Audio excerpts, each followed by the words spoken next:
Hello, welcome to সহজ study. আমরা reasoning এর ক্লাস করছি। আজকে হচ্ছে আমাদের ক্লাস নাম্বার 6। এর আগে কিন্তু আমাদের 5টা ক্লাস হয়ে গিয়েছে। যারা দেখোনি তারা ক্লাসের শেষে পরে প্লেলিস্ট থেকে দেখে নিও।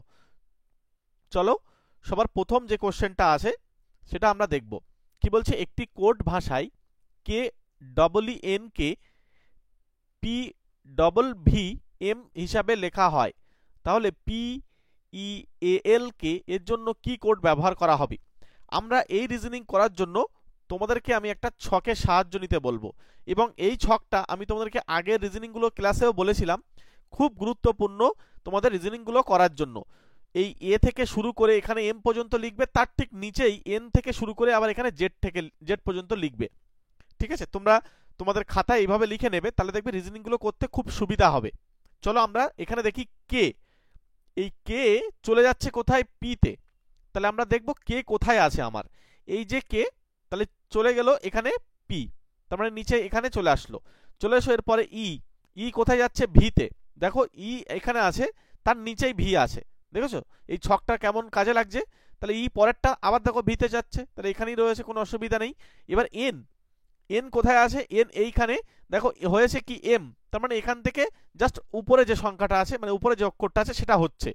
লজিকটাকে ধরে নিয়ে এবার আমাদেরকে এইখানে সেই লজিকটা খাটাতে হবে। পি প্রথমে কোথায় যাচ্ছে? পি, চলে এসো। পি কোথায় আছে? পি আছে আমার এখানে, এই যে। তাহলে উল্টো দিকে হবে কে, তার মানে কে দিয়ে শুরু হবে। তাহলে প্রথমে কে হলো, তারপরে ই, ই কোথায় আছে আমার? এই যে। তাহলে ই চলে যাবে ভিতে, তাহলে তারপরে হবে ভি। আচ্ছা এ, এ কোথায় আছে? এই যে, তাহলে নিচেই রয়েছে জেড, তাহলে জেড হবে। আচ্ছা এল, এল কোথায় আছে আমার? এল হচ্ছে এই নিচে হচ্ছে ও। দেখো এইটা হচ্ছে রাইট আনসার। সেই উত্তর আমরা কোথায় পাচ্ছি? এই অপশান এ তে পেয়ে যাচ্ছি। এই সমস্ত রিজনিংগুলো আরআরবি, ঠিক আছে, আরআরবি গ্রুপ ডি পরীক্ষায় কিন্তু এসছে। পিওয়াই কিউ কিন্তু আমি তোমাদেরকে ক্লাস করাচ্ছি, সুতরাং পুরো ক্লাসটা তোমরা দেখতে থাকো। তোমাদের কিন্তু এই সমস্ত প্রশ্নগুলো কিভাবে করতে হয় জেনে গেলে পরীক্ষায় কিন্তু তোমরা পেরে যাবে। তাহলে এখানে অপশান এ হচ্ছে রাইট আনসার। পরের প্রশ্নটা খুব গুরুত্বপূর্ণ একটা প্রশ্ন। কি বলছে দেখো, তৃতীয় শব্দটির সঙ্গে সম্পর্কযুক্ত বিকল্পটি নির্বাচন করুন ঠিক একই ভিত্তিতে যেমন প্রথম শব্দটি সাথে দ্বিতীয় শব্দটি সম্পর্কযুক্ত। তাহলে এখানে প্রথমে রয়েছে গা, তারপর হচ্ছে নিত্য। তাহলে লেজ তার সঙ্গে কিসের সঙ্গে সম্পর্কিত হবে? ঠিক আছে, এখানে প্রথম অপশন বলছে ওয়াগ, তারপর হচ্ছে দোলানো, তারপর হচ্ছে ভারসাম্য, তারপর হচ্ছে ঘোড়া। তাহলে এখানে আমাদেরকে সঠিক উত্তর তোমাদের থেকে জানতে চাইবো, তোমরা বলো তো সঠিক উত্তর কি হবে? দেখো এখানে আমাদেরকে যে লজিকটা কাজ করছে সেটা দেখো, এই যে গা নিত্যতে চলে যাচ্ছে, এখানে গা মানে কিন্তু শরীর বলা হচ্ছে। তো এখানে যখন নড়ে বা নাচে তখন তাকে আমরা কি বলি? নৃত্য বলি। ঠিক আছে, যখন শরীর নড়ে বা নাচে তখন আমরা কি বলি? নৃত্য বলি। তার মানে আমরা জিনিস পেলাম, এই নৃত্য হচ্ছে গায়ের সঙ্গে কিভাবে সম্পর্কিত হলো। তাহলে লেজ যদি নড়ে তাহলে আমরা তাকে কি বলবো? এই দোলানো বলবো, না ভারসাম্য বলবো, না ঘোরানো বলবো, না ওয়াক বলবো? এখন সবার প্রথমে তোমাদেরকে জানতে হবে এই লেজ নড়ানোটাকে কি বলে। তাহলে লেজ, এই যখন লেজ নড়ে বা দোলে তখন তাকে কিন্তু ওয়াক বলে। খুব গুরুত্বপূর্ণ একটা জায়গা, এটা কিন্তু তোমাদেরকে একটু মনে রেখে দিতে হবে। হ্যাঁ, তখন তাকে ওয়াক বলে। অর্থাৎ এখানে সঠিক উত্তরই কিন্তু আমরা অপশান এটাই পাবো। এখানে হয়তো অনেকে দোলানো বলতে পারে, ঠিক আছে, বা এখানে এই দোলানোটা সবাই বেশিরভাগ উত্তর দিতে পারে, বাট এখানে সঠিক উত্তর কিন্তু অপশান এ। ঠিক আছে, চলো পরবর্তী কোশ্চেনে যাব। এখানে হচ্ছে অপশান এ রাইট আনসার হচ্ছে। যদি তোমাদের ক্লাসটা ভালো লেগে থাকে একটা ছোট্ট লাইক করে রাখো, চ্যানেলে নতুন থাকলে সাবস্ক্রাইব করে রাখো। আমরা আরআরবি প্রিভিয়াস ইয়ারের শিফটের প্রশ্ন পরপর করিয়ে যাচ্ছি। মনে রাখবে এইখান থেকে কিন্তু কমন পাওয়ার সম্ভাবনা অনেক বেশি। চলো পরের প্রশ্ন, এটাকেও আমাদের সমাধান করার জন্য আমরা সেই ছকটার হেল্প নেব। চলে এসো, সবার প্রথমে আমরা একটু একটা জিনিস ভাবি। এখানে দেখো 10-এর পরে 12, 2 বেড়েছে, তারপরে হচ্ছে 14, আবার দেখো 2 বেড়েছে, তাহলে নিশ্চয়ই নিয়ম অনুযায়ী আবার 2 বাড়ার কথা, তার মানে 16 হবে। এইটা দিয়ে আমরা উত্তরটা বি বলতে পাচ্ছি, বাট তবু একটু পুরো সম্পূর্ণ হওয়ার জন্য, নিখুঁতের জন্য আমরা কিন্তু এই ওর, দেখো কিউ কোথায় যাচ্ছে? ও, কিউ কোথায় আছে? এই যে এখানে কিউ আর এই ও, তাহলে 3 ঘর পিছিয়ে গেল। আচ্ছা একটু জাস্ট পরেরটা তোমাদেরকে দেখিয়ে রাখছি, কারণ সবসময় তো এখানে 16 আর একটা অপশন তো থাকতে পারে, ওই জন্য। হ্যাঁ, তাহলে ও কোথায় যাচ্ছে এম এ, আবার ও চলে যাচ্ছে এম এ, মানে আবার দেখো এখানে 1 2, আচ্ছা 2 ঘর, আচ্ছা আচ্ছা হ্যাঁ 2 ঘর কিন্তু এখানে পিছিয়ে পিছিয়ে যাচ্ছে। তাহলে এম থেকে এখানে 2 ঘর যদি পিছিয়ে যায়, তাহলে এম থেকে 2 ঘর পিছিয়ে গেলে দেখো কে, তার মানে এখানে আমাদের এটাই সঠিক উত্তর। দুটো লজিকটাই দিয়ে তোমাদেরকে আমি বুঝিয়ে রাখলাম। তাহলে এখানে অপশন বি হচ্ছে রাইট অ্যান্সার। নেক্সট কোশ্চেনে যাব। পরে কোশ্চেন কি বলছে এখানে, LAMENT শব্দের প্রতিটি অক্ষরকে বর্ণাক্রমিক ক্রমে সাজানো হলে কয়টি বর্ণের অবস্থান অপরিবর্তিত থাকবে। দেখো এগুলো না তোমরা যদি একটু সচেতনভাবে করতে পারো একদম সহজে কিন্তু পেরে যাবে। আর যারা রিজনিং সঙ্গে ম্যাথ মানে জিআই এর সঙ্গে ম্যাথ এবং যারা সায়েন্স, আমি প্রতিদিন একটা কথা বলছি, এই তিনটের উপরে বেশি করে ফোকাস দাও প্রত্যেকে। যদি এই তিনটে তোমরা ঠিকঠাকভাবে করে আসতে পারো, দেখবে তোমাদের র্যাঙ্ক কিন্তু একটা ভালো র্যাঙ্ক চলে আসবে। হয়তো তোমরা বলছো জিকে, মনে রাখবে জিকে কিন্তু প্রচুর বড় একটা সিলেবাস, ঠিক আছে, প্রচুর তথ্য তোমাকে জানতে হবে, তারপরে জিকে গুলো কিন্তু নামাতে পারবে। বাট জিকে গুলো যদি কিছু পড়ে নাও তাহলে তোমাদের কিন্তু অনেকটা সুবিধা হবে। এবং আমাদের জিকের পিডিএফ আছে, ঠিক আছে, জিকের পিডিএফ নোটস আছে যেখানে 2200 প্লাস জিকে আছে, ওইগুলো তোমরা চাইলে দেখতে পারো। কিভাবে পাবে, আমার এই নাম্বারের সঙ্গে ফোন করে নিও, আমরা তোমাদেরকে জিকে পিডিএফটা বলে দেবো কিভাবে নিতে হবে। ওটা জাস্ট 50 টাকা পেমেন্ট করতে হবে, হ্যাঁ মনে রাখবে। তো এই তিনটে বিষয় আমি তোমাদেরকে প্রতিনিয়ত ক্লাস দিয়ে যাচ্ছি, এই তিনটে তোমরা আগে তুলে নাও, ঠিক আছে। জিকে তারপরে তোমরা পড়ে নেবে। আর কারেন্ট অ্যাফেয়ার্স সিএ, এই কারেন্ট অ্যাফেয়ার্সটা নিয়ে সত্যি কথা বলতে কারেন্ট অ্যাফেয়ার্স তুমি কিন্তু শেষ টাইমে 1 ইয়ারের কারেন্ট অ্যাফেয়ার্সটা ভালো করে রেডি করে নেবে, তাহলে তোমার সিলেবাসটা কিন্তু হয়ে যাবে। এই জিকে আর কারেন্ট অ্যাফেয়ার্স এই দুটো নিয়ে তোমরা অতটা চাপ না নিলেও তোমরা আগে এই তিনটে নিয়ে চাপ নাও। যাদের দেখা যাচ্ছে ম্যাথ উঠে আসে তাহলে তারা জিআই আর হচ্ছে সায়েন্স নিয়ে একটু চাপ নাও, সঙ্গে যদি ম্যাথ উঠেই থাকে তখন এখানে জিকে বা কারেন্ট অ্যাফেয়ার্সটা নিয়ে একটু চাপ নেবে। আর যাদের তিনটেই নেই তারা আগে এই তিনটে তোলো, কারণ এই তিনটে জায়গা থেকে তুমি যদি সঠিকভাবে জানো করে আসা কিন্তু খুব সহজ হবে। আর আমরা ম্যাথের স্পেশাল ব্যাচ পড়াচ্ছি, অনেকে হয়তো আমার সঙ্গে ম্যাথে যদি স্পেশাল ক্লাস করতে চাও তোমরা কিন্তু আমাদের সঙ্গে স্পেশাল ব্যাচে আসতে পারো, ওখানে কিন্তু হাতে ধরে ম্যাথটা শেখানো হচ্ছে। যারা ম্যাথে উইক আছো, ঠিক আছে, চলে আসো, তোমাদের ওখানে ম্যাথের ক্লাস দেওয়া হচ্ছে। এই নাম্বারে সব যোগাযোগ করে নেবে, সব পেয়ে যাবে, হোয়াটসঅ্যাপ করো, আমি সব ডিটেলস জানিয়ে দেবো। আচ্ছা এইখানে কিভাবে করতে হয় দেখো, সবার প্রথমে এই ছকটা তোমাদের কিন্তু খুব ভাইটাল, বারবার বলছি, রিজনিংকে কিভাবে করতে হয় সেটা জানলে কিন্তু খুব তাড়াতাড়ি পেরে যাবে। এই এল কোথায় আছে, এল আমার এইখানে আছে, তার মানে এল এর যে পজিশন ছিল 1। আচ্ছা এর পজিশন এইখানে, তার মানে হচ্ছে এর পজিশন বর্তমানে এখানে রয়েছে 2। এম কোথায়, এম এইখানে, তার মানে বর্তমানে এখানে পজিশন আছে 3। আচ্ছা ই কোথায় আছে, ই হচ্ছে এই যে, তাহলে বর্তমান পজিশনে 4 নম্বরে। আচ্ছা এন কোথায় আছে, এন কিন্তু আমি দেখতে পাচ্ছি এইখানে, এন হচ্ছে আমাদের 5 নম্বরে। আচ্ছা এবার হচ্ছে লাস্ট টি, টি কোথায় আছে আমার, টি এইখানে, তাহলে হচ্ছে এটা 6 নম্বরে। তার মানে আমরা যদি ক্রম অনুযায়ী সাজাই, বর্ণাক্রমিক মানে যে অক্ষরগুলো আছে সেগুলো পরপর সাজাই, তাহলে প্রথমে আসবে এ যার মাথায় হচ্ছে 2, তারপরে আসবে ই যার মাথায় 4, তারপর আসবে এল যার মাথায় 1, তারপর হচ্ছে এম যার মাথায় 3, তারপর হচ্ছে এন যার মাথায় হচ্ছে 5, আর যার মাথায় এখানে টি দেখো 6। একটা জিনিস খেয়াল করে দেখো, এটা 1 2 3 4 5 6, দেখো এই বাকিগুলো না, দেখো এই উপরের সংখ্যার সঙ্গে নিচের সংখ্যার কোনো মিল নেই, কিন্তু এই 5 এখানেও 5, এই 6 এখানেও 6, তার মানে আমরা দুটো অক্ষর পাচ্ছি যে কিনা কোনো অবস্থান পরিবর্তন করছে না। তার মানে এই অপশন কিন্তু এখানে এই বি হচ্ছে রাইট অ্যান্সার। আমি একটু ধরে ধরে করছি যাতে তোমাদের একেবারে ক্লিয়ার হয়, ঠিক আছে।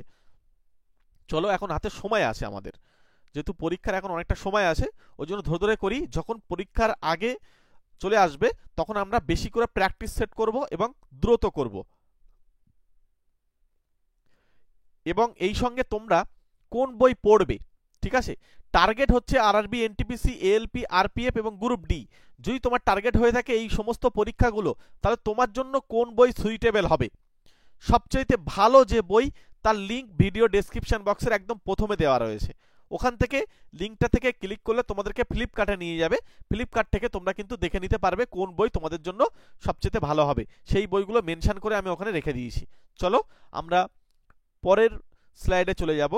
পরের স্লাইডে কি বলছে, একটি বিবৃতি ও সাথে দুটি যুক্তি দেওয়া হয়েছে, বলছে প্রশ্ন অনুযায়ী কোন যুক্তিটি বা এখানে পরিণীত জোরালো হচ্ছে মানে আচ্ছা এটা হচ্ছে যুক্তিটি, আচ্ছা এটা যুক্তি বা যুক্তিটি বা যুক্তিগুলিও বলতে পারো। তো এখানে জোরালো নির্ণয় করতে বলছে। এখানে আমাদেরকে বিবৃতি দিচ্ছে কি গ্রামীণ দরিদ্র কৃষকদের সাথে ভর্তুকি দেওয়া উচিত, বিবৃতি এই কথা বলছে। যুক্তি কি, হ্যাঁ এতে তাদের আয় বৃদ্ধি পাবে এবং সমস্ত জাতিকে খাদ্য যোগান দেয়, যেহেতু সমস্ত জাতিকে খাদ্য যোগান দেয় এবং ওদের আয় বৃদ্ধি পাবে। আর 2 নম্বর যুক্তি বলছেন না এতে সাধারণ লোকের অর্থ নষ্ট করা হবে। তাহলে আমরা এখানে দেখব যে কোন যুক্তিটা আমাদের এখানে খাটবে। সবার প্রথমে দেখো বলছে শুধুমাত্র যুক্তি 1টা জোরালো, 1 বা 2 কোনোটি জোরালো নয়। আর অপশান সি বলছে 1 ও 2 উভয়ই জোরালো এবং শুধুমাত্র যুক্তি 2 নম্বর নাকি জোরালো। এখানে কোনটা আমাদেরকে অপশান হবে সেটা তোমরা প্রত্যেকে ভাবো। দেখো একদম সহজভাবে যদি আমরা বলি, যেহেতু এখানে যে যুক্তি 1টা, হ্যাঁ এদের আয় কিন্তু বৃদ্ধি পাবে, তাদের যে আয় সেটা বৃদ্ধি পাবে এবং তারা কি করে সমগ্র জাতিকে খাদ্য যোগান দেয়, সুতরাং এদেরকে আগে বাঁচাতে হবে। তাহলে এই গ্রামীণ যে কৃষক তাদেরকে ভর্তুকি দেওয়ার এই যে আমাদেরকে বিবৃতিটা থেকে আমরা কিন্তু এই প্রথম যে যুক্তিটা আছে এটাকে কিন্তু আমরা জোরালো হিসেবে ধরতে পারি, ঠিক আছে, অর্থাৎ এটাই কিন্তু আমাদের কার্যকারী হবে বেশি। সুতরাং এখানে এই 1 নম্বর যে উত্তরটা আছে অর্থাৎ এ অপশান যেটা আছে এটা কিন্তু আমরা সবচেয়ে বেশি যুক্তিপূর্ণ বলে মনে করছি, সুতরাং অপশান এ হচ্ছে রাইট অ্যান্সার। ক্লিয়ার? চলো নেক্সট কোশ্চেনে যাব। পরের কোশ্চেন কি বলছে দেখো, বলছে একটি প্রশ্ন ও সাথে দুটি বিবৃতি দেওয়া হয়েছে। বলছে প্রশ্ন অনুযায়ী কোন বিবৃতিটি বা বিবৃতিগুলি যথেষ্ট নির্ণয় করো। বলছে বাক্সে মোট ঘনকের সংখ্যা নির্ণয় করো। বিবৃতি কি দিয়েছে, বলছে বাক্সে কিছু নীল, হলুদ আর সাদা ঘনক আছে। বলছে নীল ঘনক হলুদ ঘনকের দ্বিগুণ এবং সাদা ঘনকের পরিমাণ হলো 12। এখন প্রথম কথা একটা জিনিস খেয়াল করো, আমাকে প্রশ্নটা কি করছে, প্রশ্নটা করছে ঘনকের সংখ্যা নির্ণয় করতে হবে, একটা নাম্বারে উত্তর আসবে। এবার একটা বাক্সের ভিতরে মনে করো একটা পাত্র আছে, এই পাত্রের ভিতরে কি করছে কিছু ঘনক রাখা আছে। এখন সেই ঘনকগুলো তো আমরা জানি না যে কটা ঘনক রাখা আছে, ঠিক আছে, এরকম ঘনক প্রচুর আছে। সেটা কিন্তু এমনভাবে আছে যে সাদা ঘনক হচ্ছে 12টা, এটা কিন্তু। আর প্রথমে বলছে যে কি কি কালারের আছে, নীল আছে, হলুদ আছে আর সাদা আছে। শুধুমাত্র আমরা সাদাটা জানতে পাচ্ছি, বাট নীল আর হলুদটা কোনো মতে আমরা জানতে পাচ্ছি না, তাই তো। তাহলে দ্বিতীয় নম্বর বিবৃতিটা থেকে আর একটা কাজ করো, এখানে ঘনক বলছে হলুদ ঘনকের দ্বিগুণ, কি নীল ঘনক যতটা থাকবে বলছে হলুদ ঘনকের দ্বিগুণ থাকবে, তাহলে হলুদ যা থাকবে তার থেকে ডবল থাকবে। তার মানে এখানে আমরা হলুদটাকেও কিন্তু কতটা আছে সেটা কিন্তু জানি না, তাই তো। তার মানে এখানে যদি প্রপার আনসারটা আমাকে দিতে হয় তাহলে হলুদ ঘনকের পরিমাণ আমাদেরকে জানতে হবে, সেটা কিন্তু প্রশ্নে ক্লিয়ারলি বলা নেই। ভালো করে শোনো তোমরা, এই স্টেটমেন্ট অ্যান্ড কনক্লুশনের এই জায়গাগুলো একটু বেশি করে তোমাদেরকে ভেঙে ভেঙে বলতে বলছো। আমি দেখেছি কমেন্টগুলো, তোমরা কমেন্ট করো, তোমাদের কমেন্ট দেখে কিন্তু আমরা সেইভাবে তোমাদেরকে ক্লাস দেব। তো এখানে একটা জিনিস খেয়াল করে দেখো, কিন্তু প্রপারলি বলা নেই যে নীল ঘনক এতটা বা হলুদ ঘনক এতটা। তাহলে আমরা কি করে টোটাল ঘনক কতটা আছে সেটা বার করব, বলো তোমরাই বলো কি করে বার করব? সম্ভব? হয়তো সাদা ঘনকের পরিমাণটা দেওয়া রয়েছে, বাট সাদার সঙ্গে এই বাকি কোনো ঘনকগুলোর কোনো লিঙ্ক নেই, সুতরাং সেক্ষেত্রে আমরা কিন্তু বাকিগুলোকে কোনোভাবেই কিন্তু বার করতে পারছি না। তাই আমরা বলতে পারি এখানে এই যে প্রথম তথ্য এবং দ্বিতীয় তথ্য, এখানে কিন্তু উভয় তথ্য যথেষ্ট নয়, আরো নতুন কোনো তথ্য লাগবে। বোঝাতে পারলাম? তার মানে এখানে অপশন বিটা আনসার টানো, এখানে অপশন বি হচ্ছে রাইট আনসার। ক্লিয়ার? ভালো লাগছে? একটা লাইক করে রাখো, তোমাদের জন্য সত্যি কথা বলতে খেটে খেটে ক্লাসগুলো নিয়ে আসার চেষ্টা করছি। আর চ্যানেলে নতুন থাকলে সাবস্ক্রাইব করে রাখো, সামনে রেলের পরীক্ষা আছে, তোমাদের প্রত্যেকটা পার্টের ক্লাস কিন্তু পরপর নিয়ে আসবো। যেমন আমরা গ্রুপ ডির ক্লাস করছি, এরকম আমরা এনটিপিসি, ঠিক আছে, এনটিপিসি আমাদের কিন্তু 8টা 9টা ক্লাস হয়ে গিয়েছিল, তারপর থেকে আমরা গ্রুপ ডি শুরু করেছি এবং এনটিপিসির ক্লাস খুব তাড়াতাড়ি আবার আসছে, ঠিক আছে। এবং সঙ্গে আরপিএফ, যারা আরপিএফ এর পরীক্ষা দেবে তাদের জন্য কিন্তু আমাদের ক্লাস আসবে, সঙ্গে এএলপি। সুতরাং প্রত্যেকটা পার্টের ক্লাস করার জন্য অবশ্যই সাবস্ক্রাইব করে রেখে দাও। এবং শুধু মনে রাখবে এই চ্যানেলটাতে শুধু এই ক্লাসগুলো হয় না, আমাদের রাজ্য সরকারের যত পিএসসির পরীক্ষা আসে সমস্ত পরীক্ষার জন্য প্রিপারেশান নেওয়া হয়। বিশেষ করে আমরা ম্যাথের ওপরে এই চ্যানেলটা কিন্তু বেশি আমরা ফোকাস করি, আমি ম্যাথ নিজেই করাই, সুতরাং তোমরা চ্যানেলটা ফলো করতে পারো। এবং পঞ্চায়েত, সামনে কিন্তু পঞ্চায়েতের পরীক্ষা আসছে, আমরা পঞ্চায়েতের ক্লাসও নিয়ে আসছি, ঠিক আছে? আমাদের পঞ্চায়েতের স্পেশাল ব্যাচ চলছে, এই নাম্বারের সঙ্গে যোগাযোগ করে নিও, তোমরা ডিটেলস জেনে যাবে। পরের প্রশ্নটি নিচের দেওয়া 5টি 3 অঙ্কের সংখ্যার উপর ভিত্তি করে দেওয়া হয়েছে। এটা হচ্ছে বাম দিক, বলছে 158 438 182 352, তারপর বলছে 230, এটা হচ্ছে ডান দিক। বলছে প্রতিটি সংখ্যার প্রথম অঙ্কের সঙ্গে 5 যোগ করা হলে বলছে কতগুলি সংখ্যা প্রথম অঙ্কটি দ্বিতীয় অঙ্কটি দ্বারা বিভাজ্য হবে। তাহলে প্রথম সংখ্যার সঙ্গে আমরা আগে 5 যদি যোগ করে নিই তাহলে আমাদের রেজাল্ট কি আসবে একটু দেখে নিই। প্রথম আসবে 6, তারপরে আসবে 5 8, পরেরটা আসবে 9 3 8, তারপরেরটা আসবে 6 8 2, তারপরে এটা আসবে আমাদের 8 2 5, আর লাস্টেরটা আসবে আমাদের কত, এটা আসবে আমাদের 7 3 0। তাহলে দেখো সবকটাই আমরা কিন্তু করে ফেললাম। এইবারে আমাদেরকে প্রশ্ন বলছে যে প্রথম অঙ্কটি, অর্থাৎ প্রথম অঙ্ক মানে এই যে প্রত্যেকটার প্রথম অঙ্ক, দেখো আমি ধরে ধরে করছি, তোমরা উত্তর হয়তো বুঝতে পারছো, বাট আমি তোমাদেরকে ধরে ধরে করে দিচ্ছি। বলছে প্রথম অঙ্কটি দ্বিতীয় অঙ্ক দ্বারা বিভাজ্য, মানে প্রথম অঙ্কটিকে দ্বিতীয় অঙ্ক দিয়ে ভাগ করা যাবে। দেখো 6কে 5 দিয়ে ভাগ করতে পারো না, কেটে দাও। এবার দেখো 9কে 3 দিয়ে কিন্তু ভাগ করা যায়, তার মানে এটা হচ্ছে। আচ্ছা এটা দেখো ভাগ করা যায় না, আচ্ছা এটা দেখো ভাগ করা যাচ্ছে, তারপর এটাও কিন্তু যাচ্ছে না, তার মানে এখানে কটা হচ্ছে, এই একটা পাচ্ছি আর এখানে একটা পাচ্ছি। তাহলে আমরা দুটো সংখ্যা পাবো যেটা কিনা এটা কাজ করছে, অর্থাৎ এখানে আমরা অপশন সি হচ্ছে রাইট অ্যান্সার নেব। ক্লিয়ার হচ্ছে? নেক্সট কোশ্চেনে চলো। পরের কোশ্চেন কি বলছে, বলছে মাথুরার ভাইয়ের একমাত্র বোনের মা হলো শালকা। বলছে মাথুরার সঙ্গে শালকার কি সম্পর্ক? তাহলে আমাদেরকে এই রিলেশনটা বার করার জন্য কি করতে হবে? এখানে একটা জিনিস খেয়াল করে দেখো, মাথুরার কিন্তু ভাইয়ের একমাত্র বোনের মা, ঠিক আছে? দেখো নিজেদের মধ্যে কিন্তু কাহিনীটা হচ্ছে, আমি তোমাদেরকে ডিটেলসে বলি। বলছে মাথুরার ভাই, মাথুরার একটি ভাই আছে, ঠিক আছে? চলো এবারে বলছে মাথুরার ভাইয়ের একমাত্র বোন, বলছে মাথুরার ভাইয়ের একমাত্র বোন হলো মাথুরার নিজেই, ঠিক আছে? চলো একদম ঠান্ডা মাথায় যদি ক্যালকুলেশন করি তাহলে হচ্ছে এই বোনের মা হলো কি, শালকা। তাহলে অর্থাৎ মাথুরার মা হলো শালকা। এইবারে তাই যদি হয় তাহলে উপসংহার থেকে আমরা কি বলতে পারবো? বলছে শালকা যদি মাথুরার মা হন তাহলে শালকা হচ্ছে মাথুরার মা, যেহেতু শালকা হচ্ছে মাথুরার মা হন তাহলে শালকা হচ্ছে মাথুরার মা। তাই যদি হয় তাহলে আমরা বলতে পারি এখানে তাদের মধ্যে সম্পর্কটা হচ্ছে কি, মেয়ের মধ্যে সম্পর্ক হচ্ছে না, এখানে শালকা হচ্ছে মাথুরার সঙ্গে সম্পর্কটা কি, মেয়ের সম্পর্ক হচ্ছে, অর্থাৎ এখানে আমরা অপশন ডিটা পেয়ে যাব। সহজ একটা, যাই হোক তোমাদেরকে আমরা সহজভাবে বোঝানোর চেষ্টা করছি। চলো পরবর্তী, এগুলো তোমরা পরীক্ষার হলে এগুলো লিখতে হবে না, হ্যাঁ, জাস্ট তোমাদেরকে একটু কনক্লুশনটা করে আমি দেখানোর চেষ্টা করছি। আমাদের সঙ্গে যদি স্পেশাল ব্যাচে পড়তে চাও, এই মুহূর্তে আমরা অফার দিয়েছি, কিন্তু এটা নেক্সট উইক থেকে আর এটা 399 আমরা রাখবো না, এটা 499 করে দেবো, ঠিক আছে? যারা মনে করছে অ্যাডমিশন নেবে তারা এই সপ্তাহের মধ্যে অ্যাডমিশন নিয়ে নাও, নেক্সট উইক থেকে কিন্তু এই প্রাইসটা বাড়বে। ম্যাথের জন্য যদি তোমাদেরকে মনে হয় একদম জিরো থেকে শুরু করবে, চলে আসতে পারো, আমাদের নতুন ব্যাচ তোমাদের জন্য ওপেন করা হয়েছে। চ্যাপ্টার ওয়াইজ শর্টকাট টেকনিকের মাধ্যমে ম্যাথ ক্লাস করানো হচ্ছে।